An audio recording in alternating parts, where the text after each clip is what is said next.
der o start, aí eu já busco lá e compartilho na minha página. Vamos lá, tamo lá, já tá na tua página, eu vou pegar e jogar na minha aqui.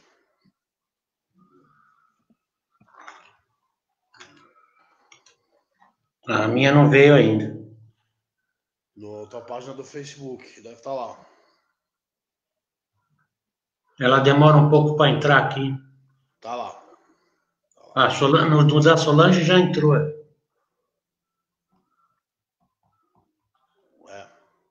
Eu já vou pegar e jogar na minha aqui. Só vou jogar o link aqui. Tá vendo? Esse Facebook novo, meu, é terrível, cara. Ele demora pra abrir tudo.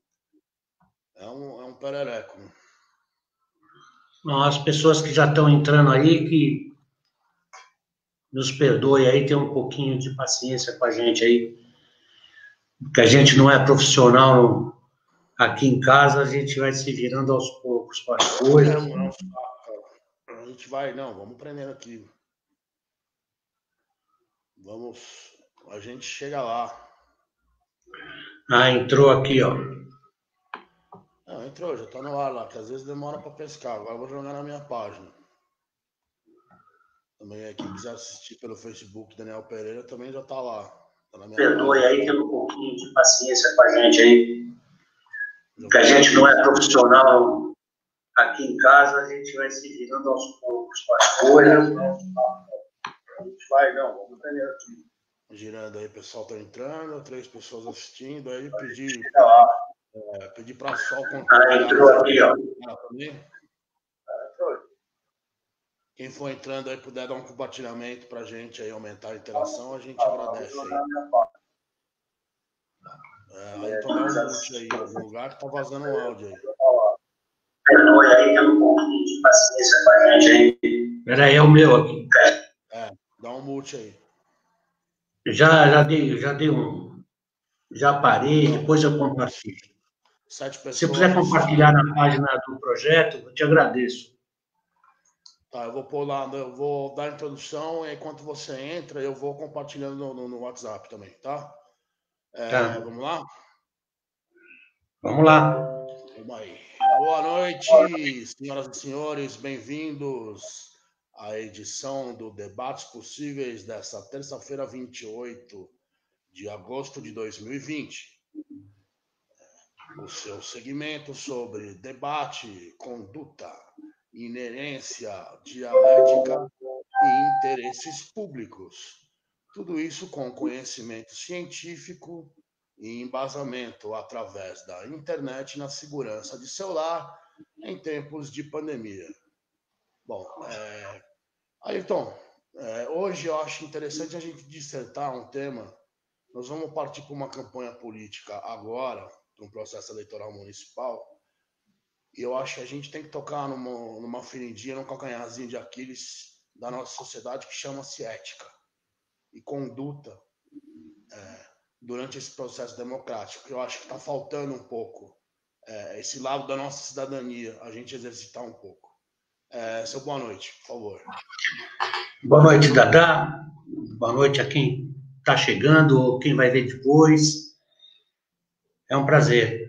Hoje eu e o Dadá escolhemos um tema importante, porque trata de ética dentro da campanha política, e eu acredito que seja o momento da gente poder ilustrar algumas pessoas sobre isso e como a gente deve se comportar ao conversar com a população, não é?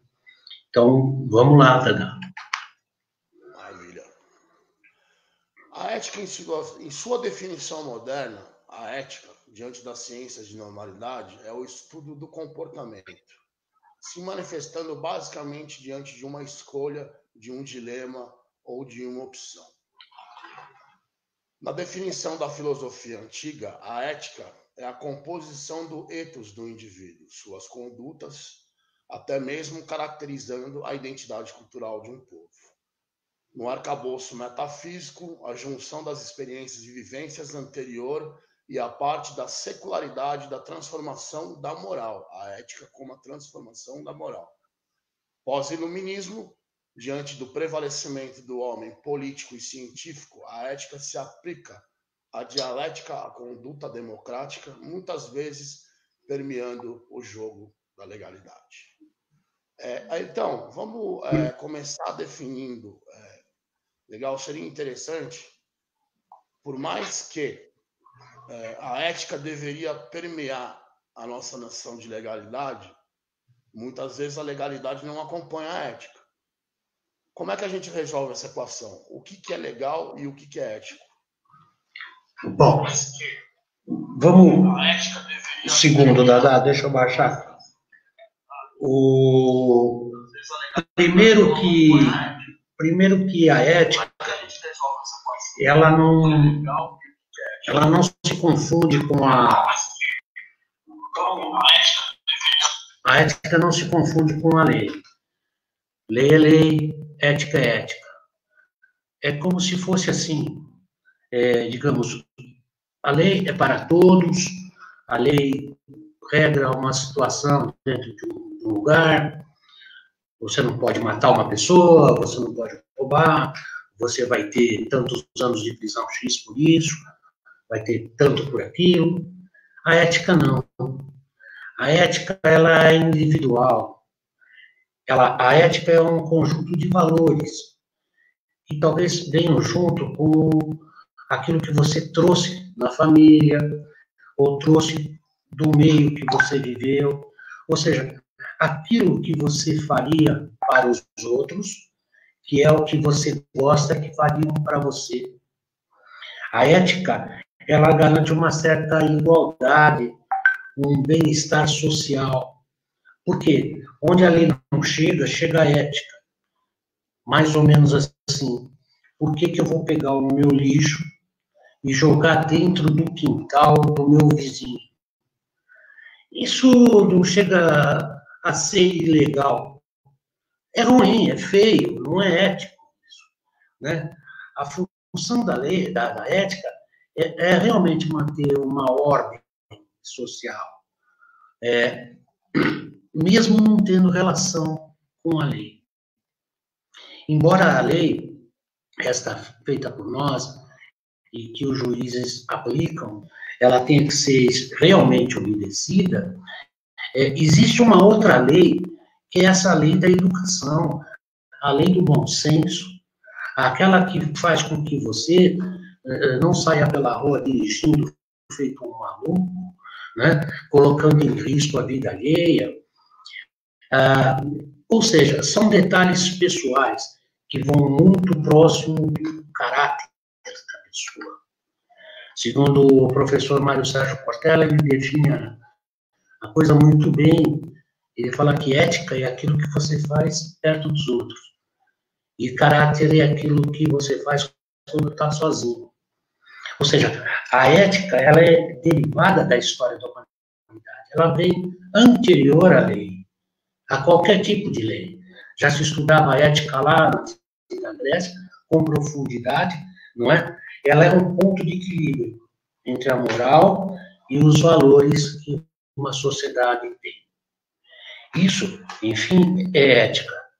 E é isso que eu queria aplicar hoje com vocês, e vermos se é ético você praticar ações durante uma campanha política que não estão dentro da lei.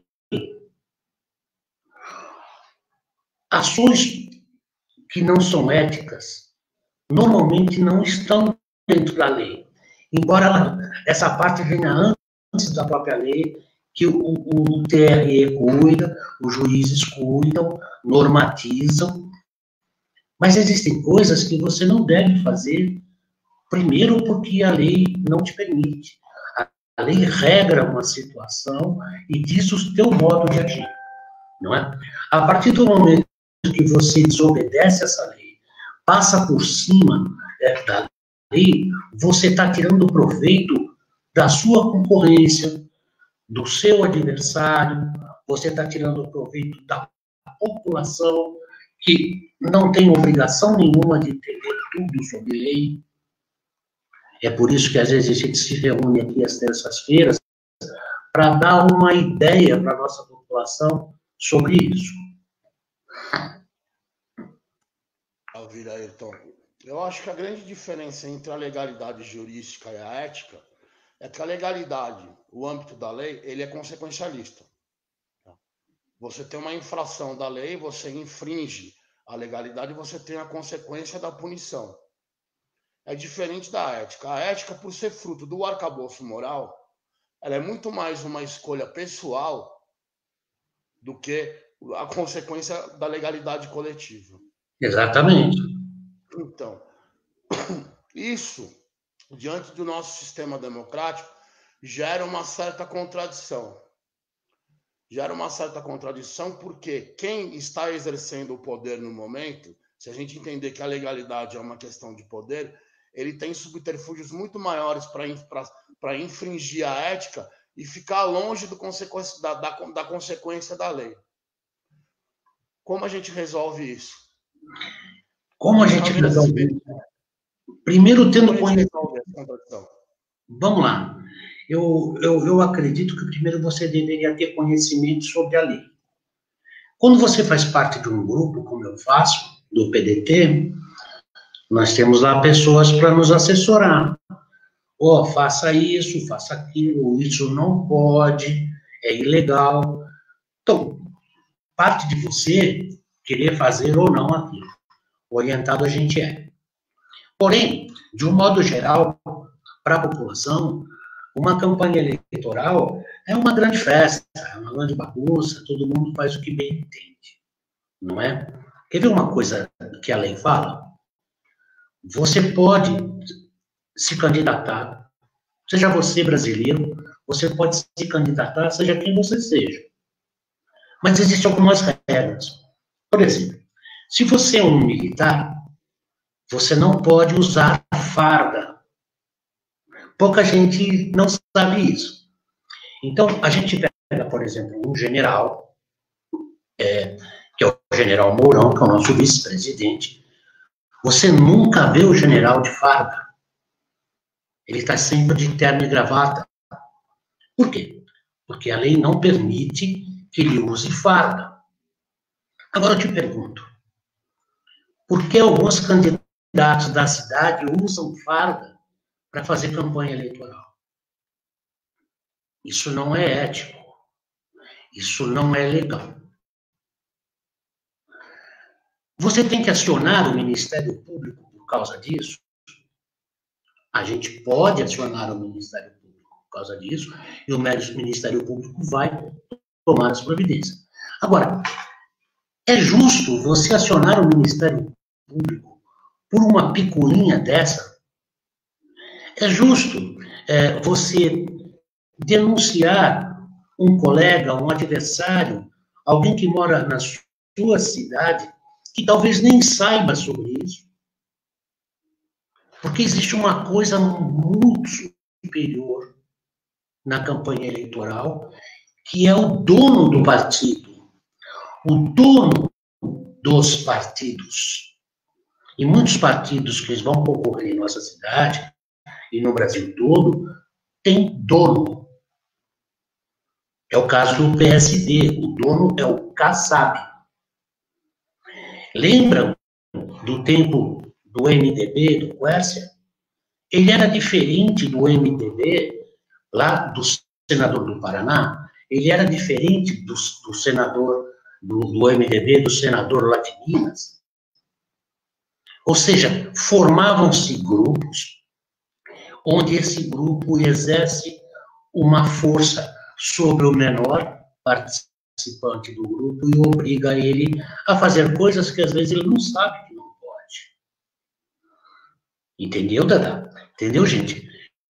Hoje nós vimos, por exemplo, uma ilegalidade cometida por um jornalista. Além da ilegalidade, ele não foi ético. Eu não deveria dar o nome dele, mas eu vou dar porque ele é importante e talvez ele nem saiba que eu vou falar isso. Mas o Fernando Lorenzetti, hoje, numa das suas matérias no Facebook, ele fala sobre a promoção do capitão Turola a major. Um fato que a gente quase que profetizou aqui, né, Tadá, quando falamos com ele. e que me deixou extremamente contente de ver o capitão ser promovido a major. Muito merecido. E ele cita o tal Fernando Lorenzetti, que ele recebeu os cumprimentos do coronel, responsável pela legião, certo. Recebeu os cumprimentos do delegado titular da legião, que legal, e merecido. E recebeu, aí ele entra com a maldade. E recebeu os cumprimentos do futuro prefeito de Atibaia. Ou seja, na hora, eu, em vez de ficar só contente com a promoção do capitão a major, do Vanderlei Torola, que eu admiro muito, não só fiquei contente, como fiquei abismado e perguntei ali no Facebook se a eleição já tinha sido feita, porque eu perdi a eleição, então. Eu não sabia que o menino tinha sido eleito. Ou seja, isso é uma forma de ilegalidade jornalística. Dentro da profissão dele, ele não poderia fazer isso. Certo? Ou estou errado, você que é jornalista? Não, você está completamente certo. E agora, sim, eu, no âmbito pessoal, me recuso a chamar esse sujeito de colega. Pois é. Esse sujeito para mim, é um desclassificado. Trata-se de um desclassificado, trata-se de um extorquidor de PF. Tá? Ele não é jornalista, ele é extorquidor de PF. É aquele cara que exerce a profissão e ele coloca lá matérias pagas, só vive de matérias pagas. É lamentável. O grande problema é o seguinte, Ayrton, ele está numa rede social. E diante da legislação, a rede social ela não é um veículo de comunicação. Um veículo de comunicação passível de moderação, que tem uma linha editorial, jamais publicaria uma besteira dessa. Ele não pode misturar fato com opinião. Pois é. Fato é, o capitão, com todo o merecimento, a gente conhece o Vanderlei Torola, foi promovido a major, justamente. Relata-se o fato. Aí ele associa o fato com uma opinião. Está conversando com o futuro prefeito e tal. Isso, do ponto de vista jornalístico, é extremamente antiético. E se ele fosse passível de uma moderação, estivesse trabalhando para um veículo sério, isso jamais iria. Isso jamais seria veiculado. Quem se preza. Por isso que ele está na rede social. Ele, o Kleber Gerage, que é outro criou blog Jornalismo e Denúncia. O Kleber Gerage nunca foi jornalista a vida inteira. O Kleber Gerage corre por aí pegando as migalhas do pai dele, que era conhecido como o vereador show aqui em Atibaia. O seu Domingos Gerage. O cosplay de pobre o cosplay daquele cantor lá, o cosplay do Ovelha. Né, Ovelha de baixo orçamento. É isso que é o Kleber Gerage. Agora, só voltando na questão ética, você abordou um ponto que eu achei bem interessante. Vamos voltar nessa questão da construção partidária. Existe a legalidade para a construção partidária. Existe. Então, muitas vezes você cumprir lá o conjunto de regras que permeia a legalidade da formação partidária, não compreende essa legalidade a formação ética de um partido. Porque a ética está muito ligada à essência do partido. A essência do partido que é fomentar o debate, é fomentar a democracia, é aumentar o quê? A vida pública no seu repertório, na sua conduta. Tá? E muitas vezes o partido não cumpre esses subterfúgios legais e funciona na gaveta. Então a ética tem muito a ver com a essência. E outra coisa que a gente tem que parar para a gente melhorar a nossa democracia, que é essa indústria de pedra fundamental e essa indústria de cortação de fita comemorativa. Você, como homem público, como pré-candidato, o que você acha dessa questão, dessa indústria de pedra fundamental no ano de eleição? E o que a gente pode fazer para parar com isso? Olha, só se pegar as pessoas e fazê-las voltar para o banco da escola, né? Acontece que existe uma maldade intrínseca na mente de alguns políticos. A começar por essa situação que você comentou, de eles estarem um dia no partido X, outro dia no partido Y, outro dia no partido Z, ou seja, eles não têm fundamento ideológico. Na verdade, eles trabalham em cima do oportunismo. Então, pega-se aí alguns partidos que estão à disposição e imediatamente se cria ali uma situação onde esse partido começa a existir dentro da cidade com pessoas totalmente novas que eram de outros partidos. Ou pior ainda, junta 4, 5 partidos e compra-se vagas desses partidos de uma tal forma que eles obstruem a verdadeira concorrência, né, dos bons com eles. Eles acabam disputando entre eles. E o que vai ocasionar isso lá na frente é a mesmice. É uma falta de ética e uma falta de segurança, na verdade, sobre o que já fizeram. É um medo daquilo que já fizeram ser punido no futuro, que eles tentam, de qualquer forma, manter o poder, para que, de uma maneira mais forte, consigam ser eximidos dos seus crimes financeiros, consigam ser eximidos dos seus crimes políticos, não é? E continuem enganando o povo. Isso aí é uma questão de caráter. Quando é uma questão de caráter, é uma questão de ética. Não digo que é nem moral, porque a moral, ela depende do momento histórico, né? O que é moral hoje, podia ser que não fosse moral há 100, 200 anos atrás. A gente vê casos assim. Mas a ética não. A ética, ela sempre foi a que permeou, a que equilibrou tudo que há dentro do contexto social. Ela foi feita para trazer igualdade. Ou seja, não a igualdade do que se tem, mas a igualdade do que se é. É o respeito pelo próximo, não é? Por exemplo, você vê na cidade alguns partidos que fazem parte hoje do poder montando grupos de pré-candidatos. Até aí, tudo bem. Vamos lá pegar alguns pré-candidatos, vamos fazer a convenção, que é isso que a lei manda. A lei manda também, viu, gente, que só exista propaganda eleitoral a partir de 26 de setembro, às 24 horas. Ou seja, se você vê propaganda do seu Emil, ou do Santinho já no Facebook, junto com pré-candidatos, estamos juntos, nesse eu confio, é a mesma história de sempre. Isso tudo é antiético, e isso tudo é ilegal. Eu não sei, eu não sou o presidente do meu partido, nem tenho capacidade para ser. E eu acho que Deus não deixou eu ser presidente do partido, porque senão eu estaria batendo na porta do Ministério Público a cada 5 minutos. Eu seria o chato da cidade, não é? Mas fica aí na cabeça do nosso juiz eleitoral, que eu confio muito, né? E que está sempre atento a tudo, que ele esteja atento a essas situações. E um fato interessante que eu quero alertar à população e aos meus amigos.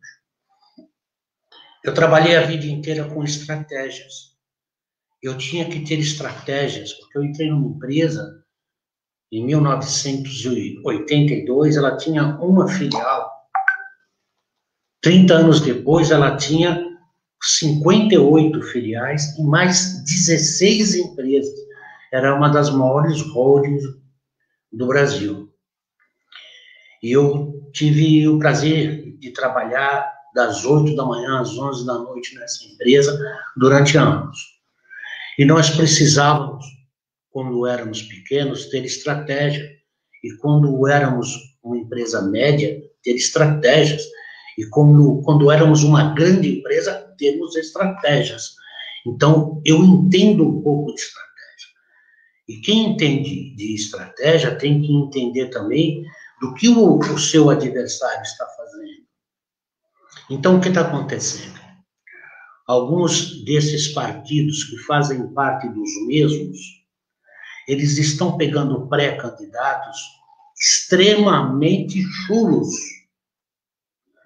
totalmente sem cultura nenhuma política, sem cultura nenhuma da cidade. A pessoa não consegue verbalizar, não consegue conversar, quanto mais entender os meandros da lei e da política da cidade. Entender sobre turismo. Se você perguntar para um desses vereadores que estão sendo apresentados o que é o Fundeb, ele não sabe. Se perguntar para ele o que é uma APP, uma APA, ele não sabe, mas ele é útil. Por que ele é útil? Porque talvez dentro da popularidade dele, ele consiga lá uma cadeira e ele vai ser o próximo marionete do Poder Executivo. Ou seja, iremos repetir o que está acontecendo na Câmara Municipal de hoje. Nós temos 11 vereadores e eu considero que 8 deles não sabem até agora o que estão fazendo lá. A não ser pedir para mudar nome de rua e para votar naquilo que o prefeito quer. Ou seja, não existe entre a Câmara Municipal e o Poder Executivo aquela distância respeitosa onde um cuida do outro, onde um cuida do dinheiro que o outro está gastando. E por incrível que pareça, eu pergunto a todos vocês que estão nos assistindo, qual foi o projeto que os vereadores que estão aí eleitos fizeram de próprio punho? O que eles levaram como projeto próprio para que o executivo fizesse? Eu não achei, Dada, não achei, senhoras e senhores, nem um só projeto em 8 anos de nenhum vereador. Ou seja, todos os projetos que aconteceram nas cidades, na nossa cidade, em Atibaia, eles vieram do executivo. Nada contra, tudo bem. Mas eles não foram questionados em nenhum momento sequer. Por quê? Dos 11 vereadores, 8 assinam o que o prefeito quer, ou seja, o prefeito tem maioria. E isso não acontece só em Atibaia, né, gente? Isso acontece em várias cidades, em vários estados. Então, perceba aí, Dada, eu agrego um monte de gente sem condição. Se 2 ou 3 forem eleitos por causa da sua popularidade, oba, beleza.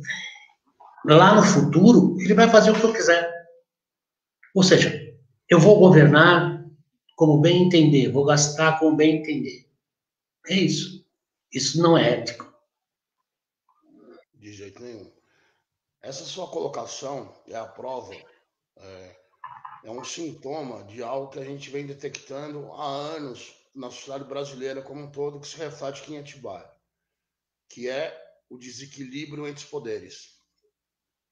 E isso é a principal característica, o principal sintoma do quê? De uma democracia falha e imatura.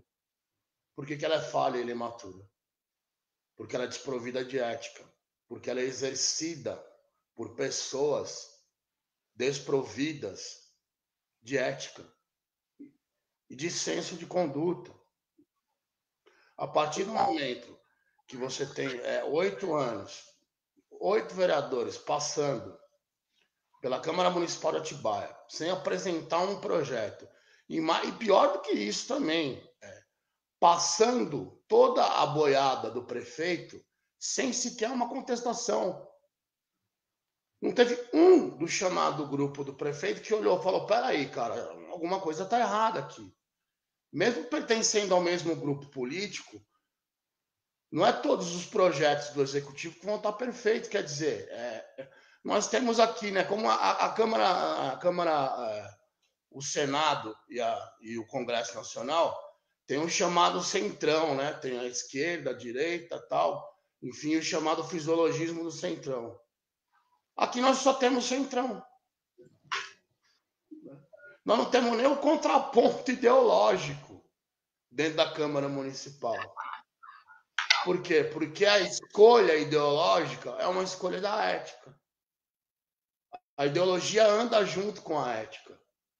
Você escolhe a sua ideologia de acordo com a sua ética pessoal, seu arcabouço pessoal de conhecimento filosófico, antropológico, de andar pela cidade, de desenvolver um projeto pela cidade. Então, nós não estamos o quê? Olhando para a cidade. Nós temos lideranças que são imediatistas. Nós estamos elegendo o imediato. E aí a gente tem que conversar com a população. Olha para o coração. Olha para a sua ética. Olha para aquele cara que for na sua casa, uma vez a cada 4 anos, te levar um santinho e falar, será que esse cara conhece a cidade? Será que esse cara conversou com mais de 300, 400 pessoas durante esse 1 ano ou 4 anos? Digamos que é um cara que está tentando a reeleição. Será que durante esses 4 anos esse cara conversou com a população? Será que ele procurou saber o que era a cidade? Qual a necessidade real do coletivo? Ou esse cara não é só um fisiologista, só um sobrevivente? É só um cara que está usando a legalidade para se manter? Você tem uma ideia, Rafael? Você tem uma ideia? 90% dos vereadores da nossa cidade, eles foram eleitos, a princípio, morando num bairro X. 2 anos, no máximo, depois, todos eles estavam fora desse bairro. E não voltaram mais lá. 90% desses vereadores enriqueceram de uma forma que eu gostaria que todo mundo enriquecesse. Tudo bem, não tenho nada contra. Mas eu não entendo de onde veio tamanha renda para se andar com BMW, né? Para se frequentar restaurantes caríssimos, fazer viagens esplendorosas, sendo que nós somos uma cidade que não tem lá um salário tão grande assim, como se imagina as pessoas. Né? Você tocou num fato importante, porque entre a pesquisa que eu fiz sobre a criação de projetos, e nenhum vereador fez nenhum, também você citou um caso interessante. Eu queria que o eleitor da cidade fosse entender e procurar saber, deve de 10 minutos, entra lá no Google, quando foi que um vereador da nossa cidade disse não ao prefeito? Quando ele falou não pode fazer um hospital a R$ 4.300 um metro quadrado, quando custa 1.400. Não, senhor prefeito, está errado. Não pode pagar 380 mil por mês pelos equipamentos do hospital durante 30 anos, se em 4, 5 meses a gente compra tudo à vista. Não, isso tem que mudar. Isso precisa mudar. As pessoas precisam votar, como disse o nosso amigo Denizar Sandoval, em pessoas que têm um currículo. E olha, eu gostaria que vocês também separassem educação, com E maiúsculo, de cultura. Às vezes, uma pessoa, ela não pode ter sido educada em colégios maravilhosos e ter se formado em grandes universidades, mas ela tenha lá o primário ou o primeiro grau, mas ela tem uma cultura imensa. Ela tem um notório saber imenso sobre vários assuntos. Isso não impede essa pessoa de ser um candidato muito bom. Não é só o diploma que faz isso, mas o que já foi feito, o que essa pessoa fez, o que ela conhece, do que ela entende da realidade. Até porque, como dizia o professor Darcy Ribeiro, um dos grandes nomes do meu partido, que a pós-graduação, ela está aí para fazer de conta, porque a grande maioria dos universitários pós-graduados não sabe nem ler. Quando ele falava isso, falava sobre interpretação de texto. Você imagina o cara, como um desses 8 vereadores que tem aí, que não sabe dizer não ao prefeito, lendo o regimento de uma lei, com aquelas palavras que são, eu acho, às vezes, até desnecessárias, mas que estão dentro de um contexto do cerimonial. Um absurdo. Você quer ver um fato interessante, tá? Você participou disso. E isso nos causou, entre eu e você, e o nosso grupo de amigos, até uma certa saia justa. Quando eu dizendo para o nosso grupo de amigos que você estava participando, que eu precisava de ajuda, depois da nossa convenção, para fazer uma campanha no futuro, se tudo der certo, uma das pessoas falou que se eu pagasse, ele colocaria um adesivo no vidro do carro. Aí, imediatamente, uma pessoa falou, ele falou isso porque o outro quer pagar ele para pôr. O que eu disse a essa pessoa? Dada. O que eu falei a ela? Que aceitasse a proposta do outro. Sinta-se à vontade. Porque eu não faria. Tá querendo, o que ele está fazendo não é ilegal, né? Mas é Não muito é antiético. Totalmente ético. Então, infelizmente, esse tipo de atitude fica difícil para esse cidadão depois cobrar do vereador. Pois é. Porque ele já pagou. Pois é. Cobrar do poder público. Ah, não, cara, já paguei os 30 cruzeiros, 40 cruzeiros para você pendurar o perfurade no teu carro. Então não vem encher meu saco aqui no meu gabinete, não, cara. Ou seja, isso não é ético. ético. Está comercializando a democracia. Pois é. Quando eu falo que a ética é uma coisa muito pessoal, e é aquilo que você não gostaria que fizessem com você, que você não faria com o outro, é isso. Ou seja, essa pessoa, ela é capaz de trocar 30, 40 reais, 50 reais agora, por uma grande escola durante 6, 8 anos de um filho. Ela é capaz de trocar 30, 40 reais agora por um grande sistema de saúde no futuro. Ela é capaz de trocar 30, 40 reais agora por uma oportunidade no futuro de melhores empregos, de melhores profissionalizações na cidade. Então, a culpa também não é só do político, né? Porque a fruta cai perto do pé, né? Que ela nasce. Exatamente. Então, sim, lamentavelmente é assim. O grande contraditório que a gente tem que resolver, eu acho que o grande contraditório da nossa democracia é que as pessoas associam a ideia de democracia como um grande consenso geral, né? Como um grande entendimento entre as partes. Sendo que não é, a democracia é nada mais do que a legalização do conflito. É você dar regras para o conflito. Fazer política não é fácil, Ayrton. É verdade. Anos aqui, eu já estou nessa brincadeira desde os meus 16 anos de idade.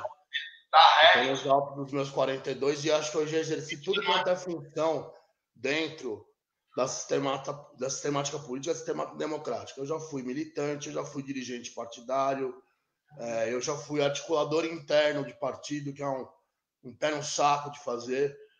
Eu já fui candidato, eu já fui formador sindical e eu já fiz política institucional também.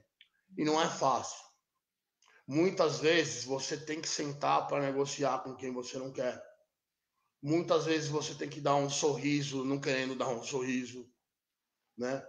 Muitas vezes você tem que guardar para si, né, a própria sinceridade ali, né, da conduta social entre uma pessoa e outra. Não é fácil. Mas o limite disso tudo, da gente abrir mão de tudo, o limite é a ética. O limite é o nosso arcabouço ético. É verdade. Quando bate nesse limite, esse é um limite que a gente não pode estender. É verdade. Você tem toda a razão, Dada. Eu queria fazer um adendo aqui para um nosso espectador aí, o Lucas Guilherme. Ele está me orientando a desapegar essa ideia de colocar o fundo de livro falso. É horrível. É o grande Spock, o Luquinhas. Luquinhas é camarada nosso aí, moleque bom. Lucas, eu confesso, Lucas, que eu sou partidário da sua ideia, mas como a gente respeita as escolhas individuais, né? Eu tô com o meu fundo falso aqui dessa minha parede branca feíssima, essa iluminação horrível. Tá certo. O Ayrton já tá com um pouquinho mais de recurso, um upgrade melhor aí. Eu queria dizer para o Lucas que a minha ideia era deixar um pouco melhor aí. Se você quiser, Lucas, eu posso mudar esse fundo aí ou deixar o fundo da minha parede, né? Mas livros a gente tem aqui também. Se você quiser um dia vir aqui em casa, a gente tem bastante. Desculpa aí. Lucas é o parceiraço nosso, meu. Isso aí. Um beijo, Lucas. Obrigado pela dica. Não fica bravo, não, tá? É só para ficar mais bonitinho, tá bom? Você quer dar uma boa noite pro pessoal aí, Dadá? Vamos dar uma boa noite aqui. Ricardo Mariano chegando aí, sempre com a gente. Ricardo Mariano, Atibaia tem voz, grande sambista, grande cantor. Isso aí. Coronel Ernesto, grande coronel com a gente. Edneia, boa noite, Edneia Prado. Mauro Razuc, boa noite. Boa noite, Renato Bacelar. Boa noite, Fábio Lopes, professor Fábio com a gente aqui. Só obrigado aí todo mundo que está assistindo. Quem puder dar um compartilhamento aí também na sua página. Peraí, vou pegar um negócio. Ajuda a nossa interação aqui. Opa, olha o Ayrton quebrando o protocolo, né, com aquele famoso fecha na prochasca, largando o apresentador na mão, né? A gente vai se virando. Estamos de volta aí, então. Não, estamos de volta. Eu vou dar um presente pro Lucas. Você conhece o Lucas, né? Lucas, não conhece. Parceiro nosso, moleque, gente finíssima. Então tá. Ó, Lucas, aquela parede lá é falsa, mas esse livro aqui é verdadeiro e é meu, tá? Eu vou pedir pro Dadá ou eu mesmo fazer chegar na tua mão um livro meu, tá bom, filho? Ou qualquer um dos outros 80 que eu tenho escrito aí, junto com parceiros em algumas coletâneas. Vai ser um prazer te dar aí. Semana que vem eu vou deixar vou entregar para ele com o maior prazer, cara. É isso aí. Obrigado, Lucas. Mas, como isso não é muito importante e não faz parte da nossa conversa, vamos ao insumo. A gente estava falando sobre ética, né, Dadá? E eu queria que você lembrasse sobre artimanhas e estratégias. Há uma diferença em ter estratégia para uma campanha. Claro, você tem que ter uma estratégia. Mas tem a artimanha. A artimanha é aquela coisa meio do gato, né? Aquela coisa meio do perigoso. Vamos fazer uma artimanha aqui. E nós descobrimos uma artimanha hoje, inclusive denunciada pelo Vila Vilaça. Não sei se você chegou a ver. Não cheguei a ver. Depois eu me interesso sobre o assunto. Aliás, grande abraço pro Vila aí. Vilaça. Isso. O que acontece? A pessoa tem uma página no Facebook lá com 2.000, 4.000 amigos. Aí ela cria uma página para ela fazer uma campanha de pré-candidatura. Tudo bem. Aí ela vai pedindo para as pessoas curtirem. As pessoas naturalmente acabam curtindo ali e tal. De repente, essa pessoa pega essa página que ele tem de 4.000 amigos e transforma essa página em perfil. Quando ele transforma essa página em perfil, todo mundo que é amigo dele aparece como curtidor da página.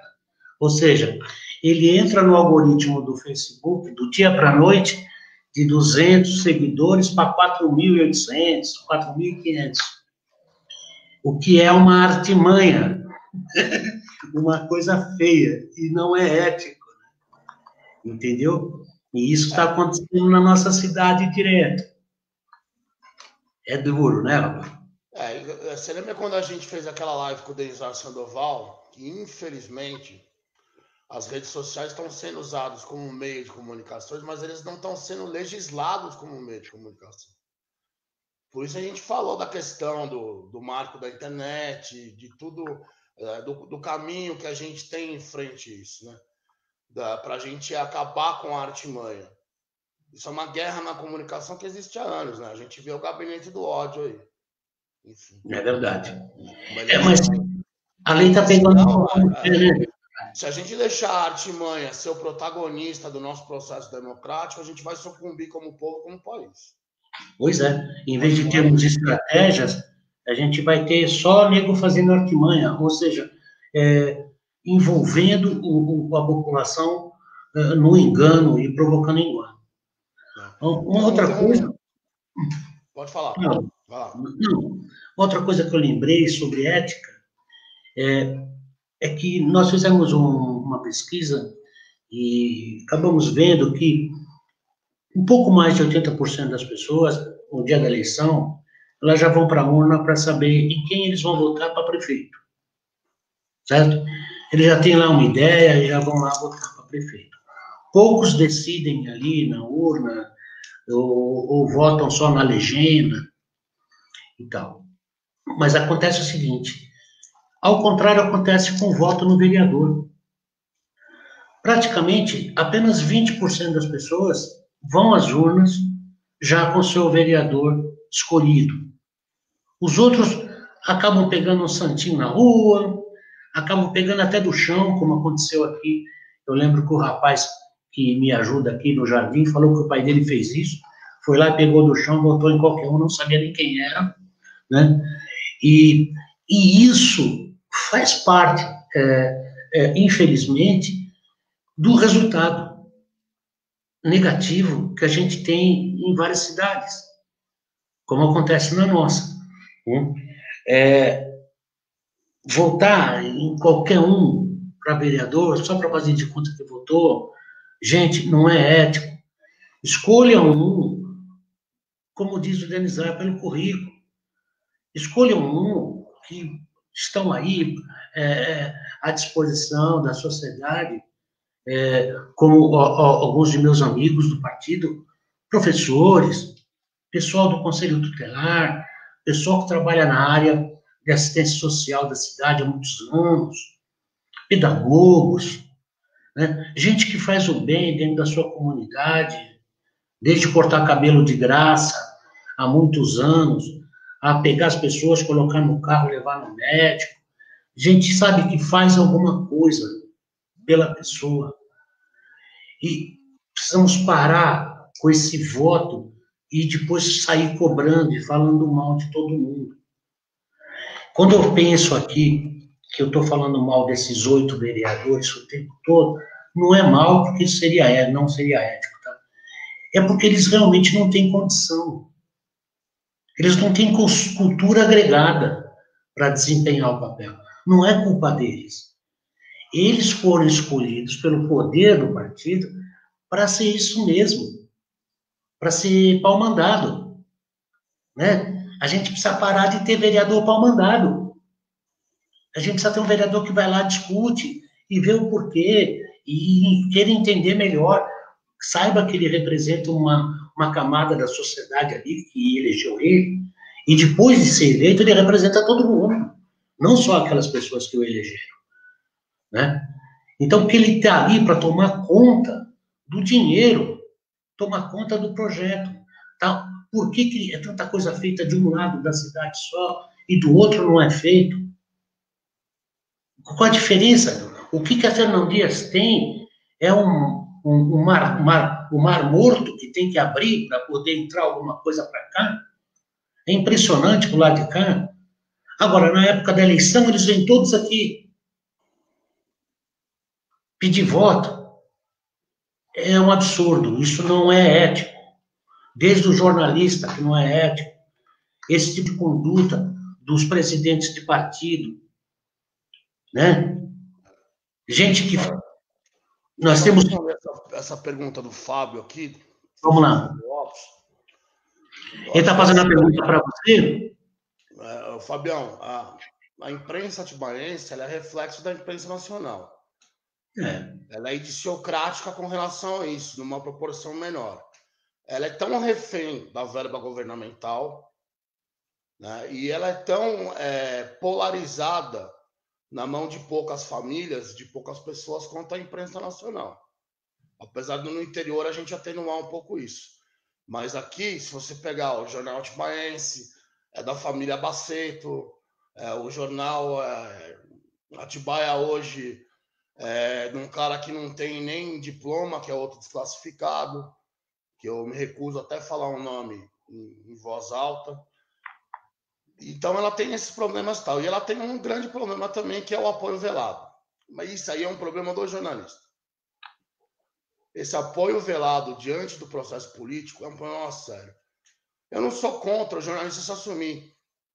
Eu apoiar aquele candidato, apoiar outro, mas se assuma. Eu, quando estou opinando, eu sou um cara de direita. Eu, quando estou opinando, eu sou um cara de esquerda. Portanto, eu me identifico com um grupo tal, Se assuma, não tem problema. Mas na hora de relatar o fato, aí ele tem que ser jornalista. Esse é o problema, ele tem que saber separar o âmbito da opinião e do âmbito de relatar o fato, que é onde o jornalista atua, na informação e na opinião. Na opinião, ele pode se posicionar, eu não sou contra. Eu não sou contra. Você tem a questão dos editoriais, por exemplo. Tivemos um editorial péssimo da Folha de São Paulo esses dias, que é um problema sério, o editorial de jornal. Que era chamava-se Jair Rousseff, o texto, mais ou menos isso. Porque a suposta adesão do Jair Bolsonaro a uma política populista, enfim, ele fez alguma alusão à suposta crise que a Dilma teria gerado com déficit estatal. Uma miscelânea terrível, terrível. Assim. Só que o editorial é reflexo da empresa, né? Ele é muito reflexo da empresa, ele reflete a linha empresarial e não a linha editorial do veículo de comunicação. E muitas vezes o editorial ele é escrito por alguém que não concorda com a linha da empresa. Então acaba saindo algumas aberrações assim. Então o problema da imprensa atibaense em relação à política é a imprensa brasileira. Eu acho que não tem nenhuma peculiaridade. A não ser a peculiaridade aqui em Atibaia, que é a falta de bons profissionais. Os bons profissionais de jornalismo não estão mais trabalhando aqui. O Dário Regoli, por exemplo, não está aqui. O Dário Regoli Júnior não escreve para cá há muitos anos. O Davi Boal também, que é um grande jornalista atibaense. Belíssimo texto. Já não está escrevendo há um bom tempo. O Paulo Buller, também um grande jornalista, está aposentado. Enfim, tem ali o Cacá Pompeu, um cara que eu respeito, acho um cara muito bom. O Cris Siqueira, um belo de um jornalista. Mas aqui, meu, o resto quem que é? Jean-Claude, semi-analfabeto, o cara que nem diploma tem, a mulher dele assina as matérias dele, porque ele nem DRT ele tem. Lorenzetti, a jornaleira maluca, a blogueirinha. Quem que, sabe? Quem que são esses caras, bicho? Ana Gouveia. Eu dirigi a Ana Gouveia na TV Altiora, ela é semi-analfabeta, mas que não sabe o que é marcação de chão. Então, o grande problema aqui são a qualidade dos profissionais, que é muito baixa. Os bons jornalistas, talvez até porque não tenha remuneração decente aqui na cidade, enfim, não estão aqui. O Fábio Silvério é um cara que outro grande jornalista da cidade, está lá em Bragança Paulista. Quer dizer, então os bons jornalistas da cidade não estão trabalhando na cidade. Esse é o grande problema. De resto, a imprensa é igual à imprensa do Brasil, com todos os seus problemas. Então, quer acrescentar mais alguma coisa? Estamos batendo aí 55 minutos. Não, eu só queria lembrar do foco da nossa conversa, que era ética, né? Não era nem a estante aí no fundo, e praticamente a ética do jornalismo, que é uma coisa muito mais profunda, que você pode, talvez semana que vem, falar só sobre isso, porque é impressionante como, a partir de 1978 para cá, não se formou jornalistas como se formavam antigamente, né? Que eram capazes de pedir a conta da empresa por causa de uma opinião, e eram mantidos nas empresas por causa de suas opiniões, né, e da sua maneira de fazer jornalismo. Exato. A ética está passando muito longe de vários segmentos do jornalismo, lamentavelmente, né? Ela virou, a faculdade de jornalismo virou uma segunda opção para a grande maioria dos meninos e meninas que entram para fazer jornalismo. Só relembrando ao público e as pessoas que vão nos ouvir, existe o que é legal e existe o que é ético. A lei não permite que se faça campanha antes do dia 26 de setembro. Então, todo mundo que estiver fazendo campanha está ilegal. E já que está ilegal, não é ético, não é certo, porque as pessoas que estão trabalhando dentro da legalidade, elas estão aguardando o momento certo para fazerem suas campanhas. Então, a ética é uma forma de dar igualdade a todo mundo. E quando isso se ausenta, fica lamentável, né? Percebam que nós precisaremos amanhã ou depois elegermos vereadores que contestem ações do executivo. O executivo é aquele que executa, que faz, tá, gente? É o prefeito. O que manda fazer é o secretário de obra, é o secretário de mobilidade urbana, é esses caras que põem a mão na massa para ir lá fazer coisas que foram aprovadas pelo legislativo. Então, como o legislativo é omisso, o outro lado faz o que bem entende, como entende, do jeito que quer, e um abraço para você, e daqui 4 anos eles vão começar a te visitar de novo pedindo voto. Não é permitido, por lei, fazer campanha com farda. Não esqueçam, se alguém estiver fazendo campanha com farda, nem que for pré-campanha, é ilegal, não é ético. Né? Até de batina é proibido. Então, puxa vida, vamos ser legal, né? Pô? Vamos fazer uma campanha legal, com todo mundo igual. Democracia não é carteirada. Não vai dar carteirada, né? Mas você vê muito o pessoal da PM obedecer isso, viu, Dadá? E prestar atenção nisso. O problema é que quem não é muito autoridade acha que é, né? Então, acaba passando por cima da lei, achando-se meio Rambo, mas não é bem assim. O próprio capitão Turola, que agora é major, comentou isso com a gente, né? E o coronel Ernesto vive falando sobre isso também.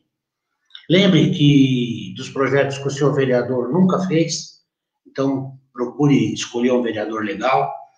Lembre que o senhor vereador nunca falou não para o prefeito, então procure alguns vereadores para votar, que sejam pessoas que discutam projetos e tenham, né? E entendo que a ética é aquilo que você gostaria que fizessem com você. Tá bom? É isso aí. Obrigado a todos. Você falou uma coisa bem interessante na questão da estratégia da artimanha. Isso ficou me pegando. Agora eu lembrei de uma música do grande compositor pernambucano Chico Science, falecido no ano de 1996, infelizmente, num acidente de carro, em parceria com o outro compositor pernambucano chamado Jorge do Peixe. A música chama Risoflora e ela tem uma frase bem interessante que fala: em vez de cair em suas mãos, preferi os teus braços. É mais ou menos isso. Vamos cair nos braços da ética e da democracia. Boa noite. Obrigado a todos. Terça-feira que vem estamos de volta. Boa noite, Dadá. Obrigado. Valeu aí, beijo em todo mundo. Tchau. Obrigado.